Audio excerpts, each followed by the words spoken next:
Sé bienvenido una vez más a tu canal del horror.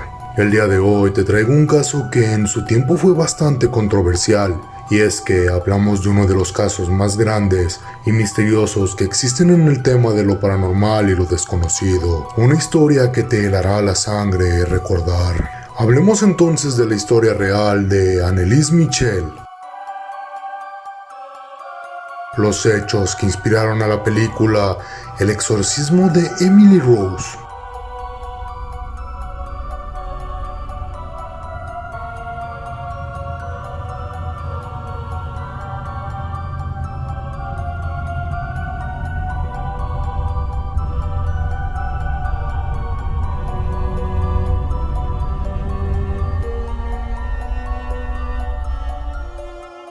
La historia de Anneliese ha sido contada un sinfín de veces. La más famosa de ellas es su caso llevado al cine en la cinta del exorcismo de Emily Rose, entre otras tantas cintas creadas a partir de su historia, pues se trata de nada más y nada menos del caso más famoso de posesión demoníaca, del cual existen pruebas y evidencias, por lo cual causó un gran revuelo en su época, y hasta el día de hoy sigue siendo una historia bastante interesante y escalofriante.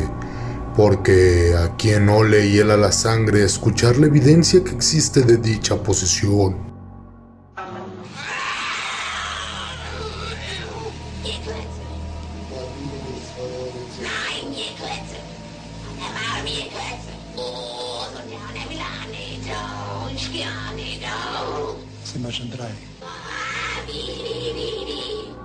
Una vez visto esto, permíteme contarte su historia. Anneliese Michel nació el 21 de septiembre de 1952 en Alemania. Anneliese vivió su vida normal. Tuvo una infancia como la de cualquier otro niño de su época. Su familia era sumamente religiosa, por lo que Anneliese desde pequeña fue educada religiosamente. Pero todo cambia a partir del año 1968, cuando el terror y lo desconocido hizo acto de presencia en la vida de Anneliese a la edad de 16 años. Ana comienza a tener comportamientos extraños, sacudiéndose de forma extraña y colocándose en posiciones bastante complicadas, sin poder controlar aquello que ocurría en su cuerpo. Los padres de Anneliese, Joseph y Ana, la llevan a la clínica psiquiatra de Wurzburg, en donde tras varios análisis y estudios, sus resultados fueron revelados.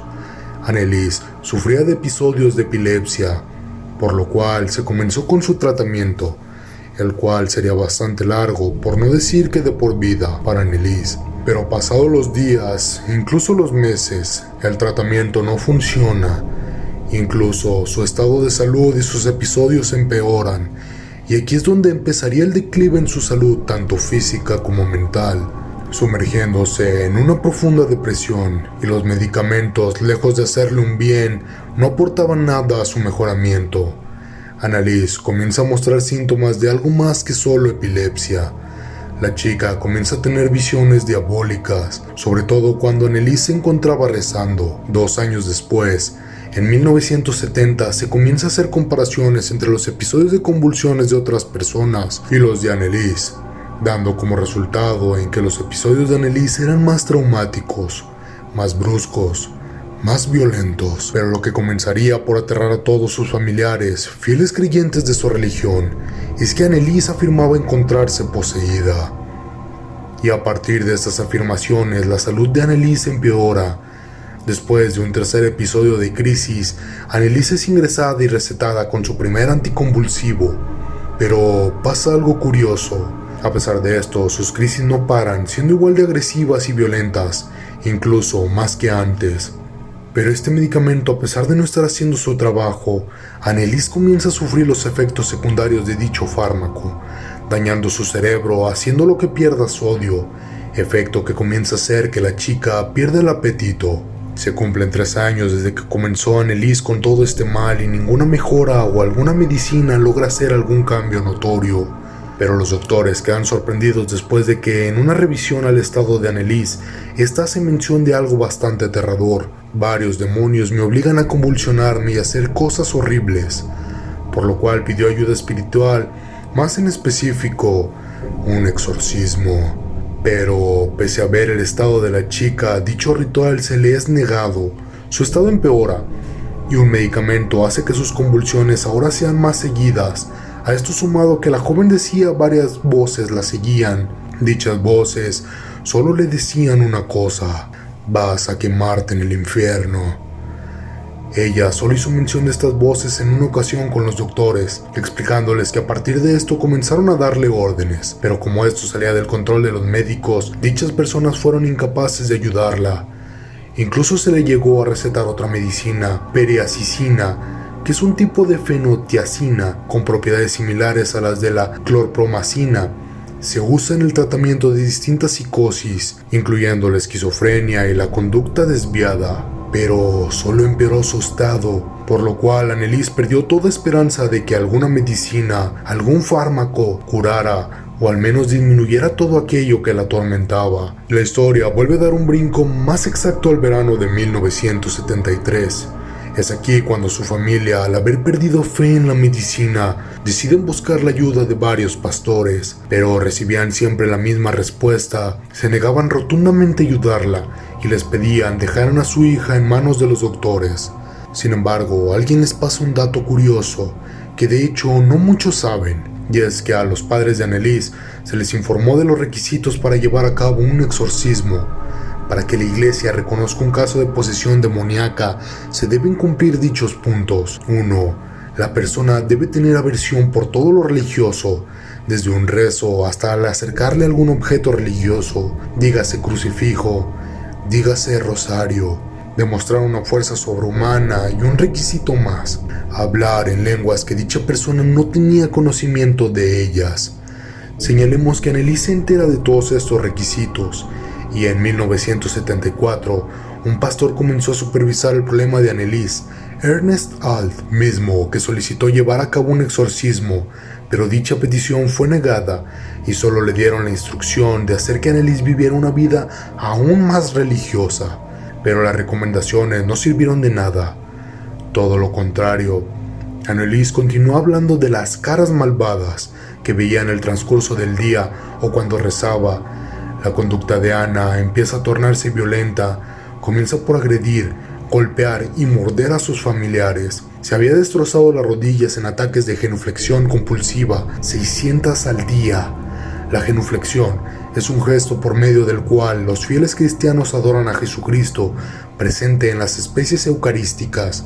En la iglesia latina, este gesto consiste en flexionar brevemente la rodilla derecha hasta el suelo, con el torso erguido. Anneliese se negaba a comer porque afirmaba que los demonios la obligaban a no comer amenazándola. Dormía en el suelo frío de piedra y lo único que comía, porque los demonios en su cabeza así se lo pedían, eran moscas, cucarachas y carbón, y lo único que tenía permitido a Anneliese beber era su propia orina. Gritaba y gritaba por la casa por horas sin parar, hasta que de su garganta emergía sangre, la cual incluso no hacía que se detuviera. Destruía todo lo religioso que se le ponía enfrente, cuadros, crucifijos, lanzando los rosarios a las paredes. Pero lo peor no era eso. Lo peor era que Anneliese comenzó a mutilarse ella misma, golpeándose contra la pared, algo que se volvió rutina junto al desgarrarse la ropa y orinar en el suelo. Después de analizar el caso y corroborar que efectivamente Anneliese sufría de una posesión, aún hacía falta un requisito. ¿Lo recuerdas? Aún sin este, el obispo del lugar asignó al pastor Ernest Alt para llevar a cabo el exorcismo, el cual fue un ritual romano que para este momento sigue vigente y es un derecho canónico desde el siglo XVII. Alt consiguió la autorización de la iglesia y se propuso realizar un exorcismo que duró aproximadamente 10 horas y no salió del todo bien. Durante las sesiones, Anneliese manifestó estar poseída por 6 demonios diferentes. Cain, el primer asesino de la historia.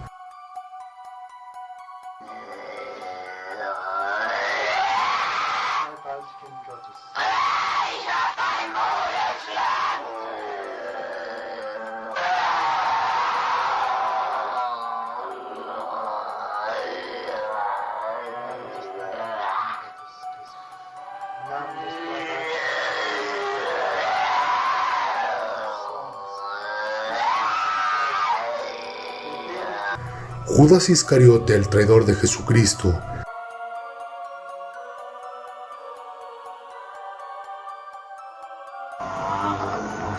Die müssen in eigenen Seminaren ausgebildet werden, die dürfen nicht auf die anderen Universitäten.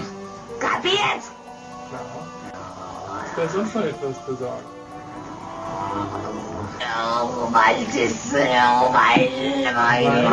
Weil der Teufel größere Macht. Nerón.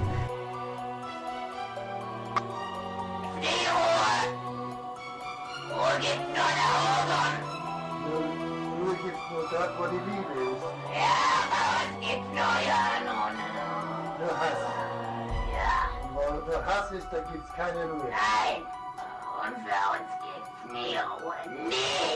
Weil Hitler.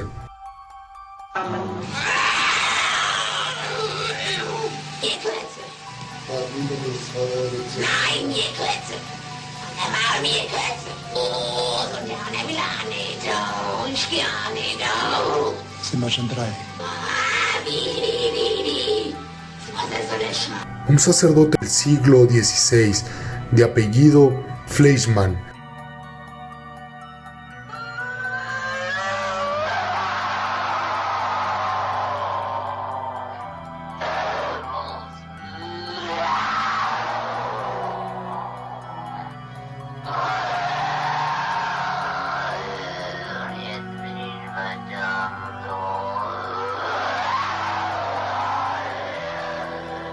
Y el último, Lucifer.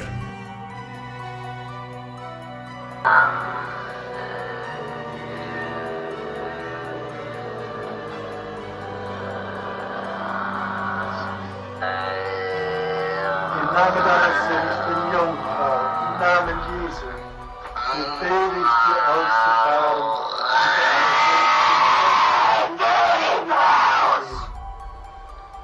Im Namen des dreifaltigen Gottes, des Vaters, im Namen des dreifaltigen Geistes, befehle ich dir auszufahren und nicht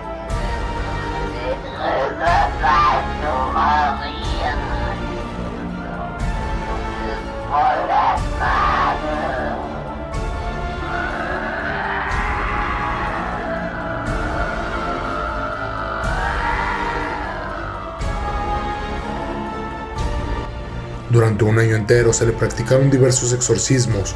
Todos y cada uno de ellos fueron registrados en cintas de audio y fotografías, donde se podía ver el terrible deterioro que sufrió la joven, así como horripilantes voces. Tras un año, ya totalmente exhausta, gravemente enferma de neumonía y con anemia, Anneliese dejó este mundo el 1 de julio de 1976, con tan solo 23 años de edad. Tanto los padres de la joven como los párrocos involucrados en el exorcismo fueron enjuiciados por el asesinato de Anneliese, lo cual generó un juicio sumamente polémico y que fue sumamente mediático. Después de la autopsia se declaró a la muerte oficial por desnutrición y deshidratación. Además, aunque los abogados buscaron utilizar los 51 registros audiográficos de los exorcismos como evidencia en la defensa, esto no se permitió. Sin embargo, se sabe que sí hubo personas que los escucharon. Al final fueron acusados de muerte por negligencia y sentenciados a 6 meses de prisión, que cambiaron por el pago de una fianza y libertad condicional por 3 años. Este suceso marcó un antes y un después en cómo se manejan este tipo de casos. Incluso llevó a la iglesia a que expertos en medicina estuvieran presentes y den su juicio antes de considerar llevar a cabo un exorcismo. De igual manera inspiró 2 películas, El exorcismo de Emily Rose en el 2005 y Requiem, El exorcismo de Micaela en 2006.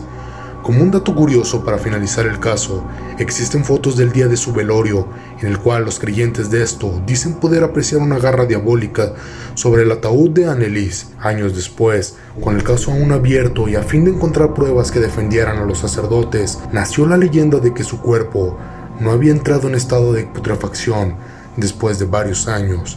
La tumba de Anneliese fue abierta y para sorpresa de todos el cuerpo se encontraba con el proceso de putrefacción correspondiente al tiempo que llevaba fallecida. Hoy en día su tumba está abierta al público y sirve para mostrar lo que muchos creen uno de los casos más graves de negligencia médica. Si el video te gustó, no olvides dejarme un like, suscríbete y deja un comentario, así este aparecerá en el siguiente video.